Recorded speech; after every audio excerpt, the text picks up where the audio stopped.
How to change Bitmoji lip color on Snapchat. Hey guys, if you want to customize your Bitmoji, this is the right video for you. Now, you simply want to head over to the Snapchat application, and once inside Snapchat, you can just go ahead and click on your profile icon at the top left corner of your screen.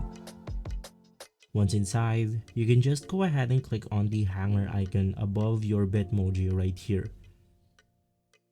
From here, we can then go ahead and customize our Bitmoji the way we want to. You simply want to go ahead and swipe down to the categories right here.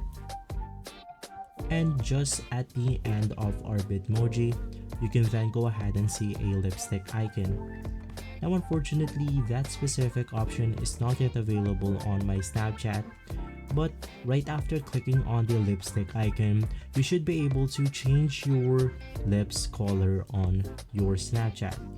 And so if this video has been helpful for you, please consider by liking and subscribing. I'll see you again next time. Thank you.